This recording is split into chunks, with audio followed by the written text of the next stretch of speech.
the Independent Bureau, and here's the problem.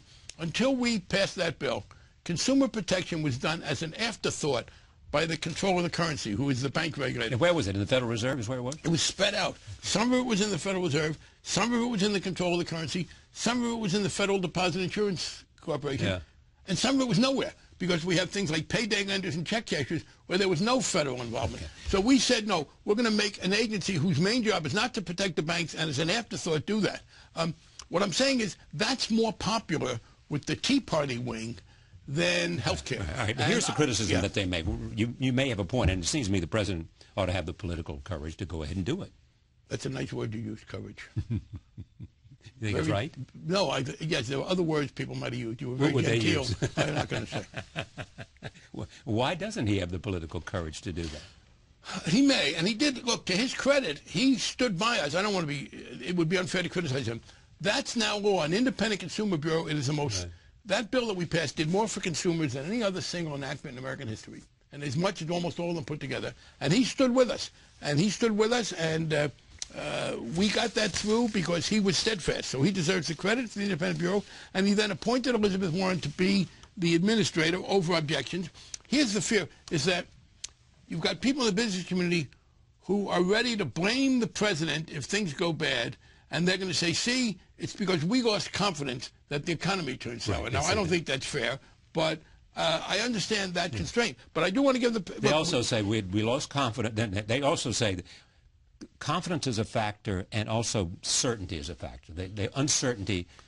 Well, by the way, that plays in our favor, and that's one of the problems the Republicans have, because you could use uncertainty as an argument until we pass the bill. Now that we passed the bill, I said to them, well, no, they say uncertainty is still a factor because you don't know what the regulations are going to look like. Yeah, but they're also saying don't go so fast with the regulations. Slow them down. That uncertainty there is an excuse. They don't want the regulations. And as we move more quickly to get them done, they don't want them. But back to Elizabeth Warren. When we did the bill regulating credit card abuses, saying you couldn't retroactively raise the rates on credit cards for people because of some other dispute they'd had with a merchant, the Republican leadership was overwhelming against that bill, but almost half the Republicans in the House voted for it.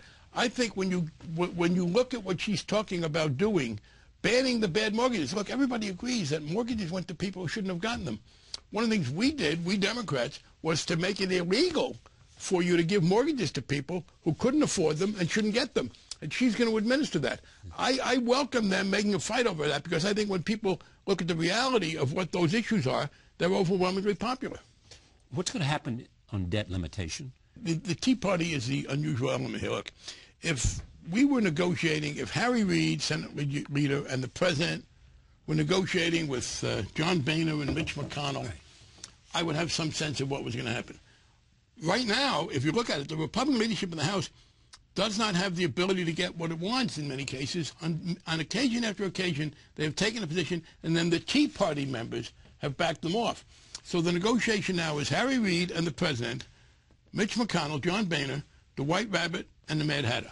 And I cannot predict to you how that will come out. I will say this. The White Rabbit and the Mad Hatter? Yeah, from the Tea Party. Yes. And what's happened is you have Tea Party representation in these negotiations. Here's the difference between now and 1995. We're at war. This is when the Gingrich Revolution came. Yeah, when they shut down the government.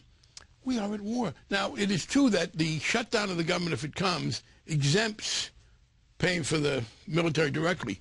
But it's very disorganizing to have a government that's half shut down trying to run a war. I don't understand how they can seriously talk about it. And here's a big problem philosophically with what the Tea Party is saying. Boehner has said in the end they won't do it, hasn't he? I agree, but that's why I say I don't know. If it was up to Boehner and McConnell, they wouldn't do it. They know it's irresponsible, and they know it would be politically damaging.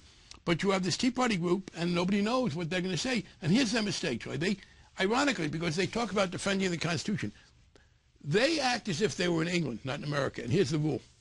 If you're in England and you win, as you know, the election for the House of Commons on Tuesday, on Wednesday you're in total control of the government. You have everything. Right. But that's not the American model. The American Constitution writers said, no, wait a minute. At any given time, it'll be the people elected with 6-year terms in the Senate, a 4-year term in the White House, and a 2-year term in the House who will govern. So governance power now in America, unlike in England, where the House of Commons elected a couple of months ago was in total control. In America, it's people elected in 2006, 2008, and 2010.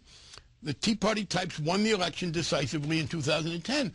But under the American Constitution, it takes more than one election to get the power to make the decisions, and that's the deliberate part of the Constitution. So it's ironic that these people who talk about the Constitution seriously misunderstand its fundamental structure, which is governance. It takes you 2 elections, if not 3, to really get power in America. And so the answer is, by all logical means, we'll be able to work out a compromise. But I just do not know whether Boehner will be able to get the Tea Party people to go along. Should the president have done more and pay more attention to the deficit and the deficit commission? No, I think he's done the right thing there. He, after all, appointed the deficit commission. Yeah, but he has not agreed with anything that they have said. He's pushed for some of it. I think the problem, frankly... He didn't mention it, that his support for it in the State of the Union. He just said it offers an opportunity to debate. Right, and that's because he doesn't agree with every part of it. But then you had 64 senators, write a letter urging him to... Then why don't they do it? If the 64 senators really believed it, they could do it. Have you seen the bill with those 64 senators? They're good at writing letters. Why don't they write a bill? Look, I would tell you, here's, I think, the dilemma, and Libya could exacerbate it. And I don't sign on to that commission for this reason. The only way you're going to be able to sign on to the deficit reduction commission. The only socially responsible and economically responsible way to bring down our deficit is to substantially reduce America's military footprint. You cannot continue to spend $700 billion a year on the military all over the world, including places where we have no real need, and bring down the deficit unless you savage everything else. And I am on my own crusade, which is to say... You're saying if you cut the defense budget, you will not have to savage healthcare, or the environment, or housing, or any of those Social others. Security. Right. You have to put some, or Social Security. You have to, Social Security, which is not now in trouble. Medicare is a problem. And what you can, well, we'll put it this way. Yeah. You have to have spending constraints elsewhere. But the biggest chunk should come from military spending. The military budget is an example of cultural react. We are spending well over $100 billion a year, wholly unnecessarily. I think it is important that the U.S. Air Force have the largest air force in the world. But I do not think it follows that the U.S. Navy should have to be the second largest air force in the world, unless you think the Navy is going to fight the Air Force. No, come on. I'm serious about that. The planes that are attacking in Libya coming off of an aircraft carrier. Right, and you know what? The planes that are attacking Libya, I was disappointed in that. I thought we were just going to send out some missiles. France is 100 miles from Libya. Why did you think they were going to just send out some missiles? What made you think that? That was the initial They never response. said that. They said, the resolution simply said, use whatever military need. The UN resolution. I was talking about what the American share would be. I guess I was too optimistic. Here's the deal. Why is this America's major responsibility? Why isn't it Italy's and France's and Germany's? We are in Afghanistan virtually alone. Well, you know today. why they would say, first of all, they say, this is what they would say. I'm trying to answer your question.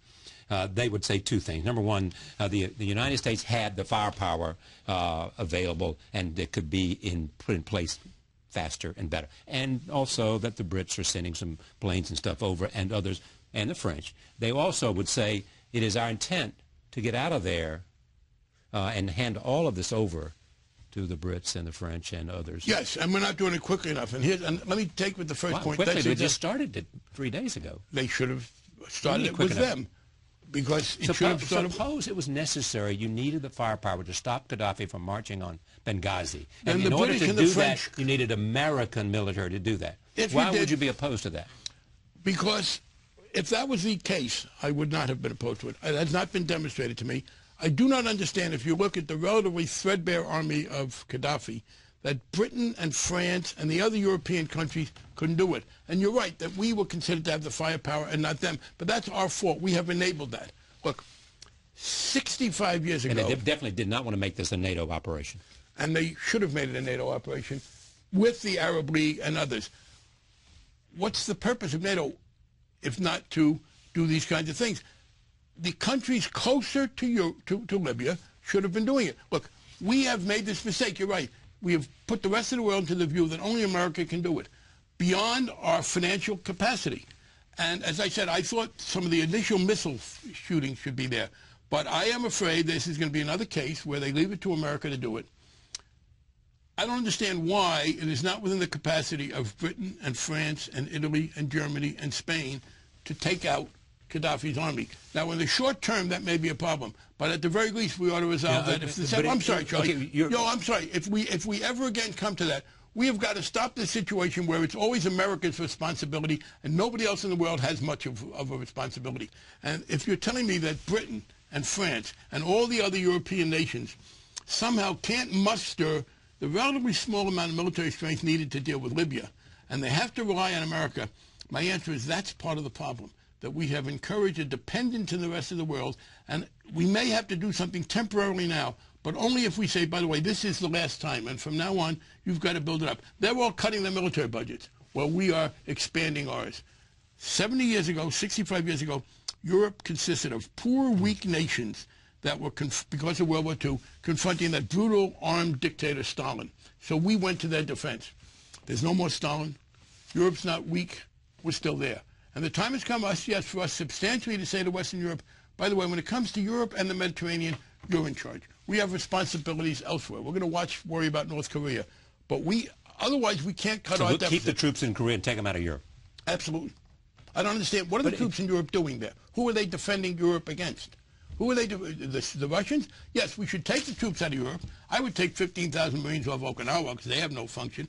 I would keep the air and sea power that we need in the Middle East, in the Far East. And I would keep some troops in South Korea because you have that lunatic there. But no, we don't need American bases and troops in Western Europe. Do we need an American base in Bahrain?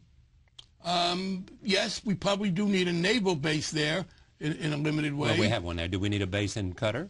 We have a base there. I think we are overextended over there, and we could ask our European allies to do more.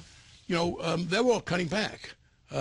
We could reduce our military bases substantially if the British and the French and the Germans were willing to do more, and the Japanese. You know, World War II is over. We, for a long time, said, oh, you can't expect Japan to do anything. I think at this point, when you look at the economics of it, so the alternative is a $700 billion American military budget that is the greatest form of foreign aid in the history of the world that goes to rich countries that allow them to cut their own military budgets. Do you think there's possible between the president and Boehner and McConnell and Reid for some kind of grand bargain here that would involve defense spending, in Social Security, Medicare, and taxes? I'm afraid not. I wish I could. But I think with regard to taxes, and by the way, I would say my own stuff that Social Security is less necessary for that, although there are some things you can do. The problem is I do not see on the Republican side, given the ferocity of the Tea Party's current position and the extent to which they've been able to dominate Boehner and make him back down, I wish I believed that was possible. I don't see it. I hope I'm proven wrong. You mean he's hostage to the Tea Party is what you're saying? Yes, they have 80-some-odd votes, and others. It's not just the Tea Party people, but as other Republicans.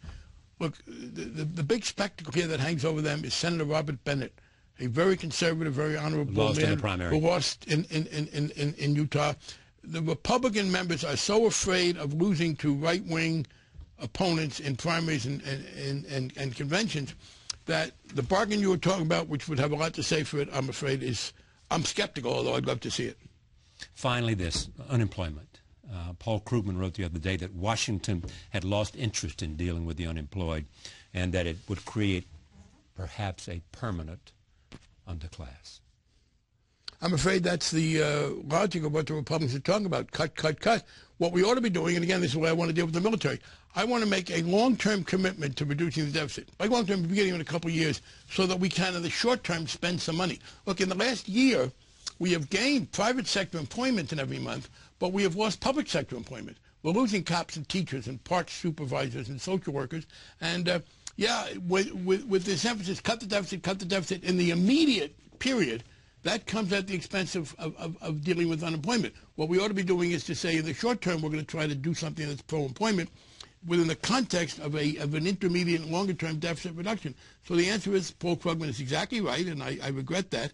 But to the extent that you become, I don't regret that he's right. I regret the facts. I think Krugman is the reality is right. I think he is the best writer we have today on the economic situation.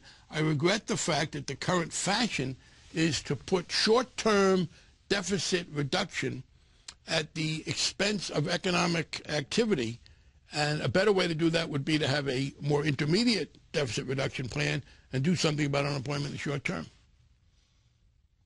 I've got 1,000 more questions, but I have to let you go. Thank you so much. We'll come to Washington.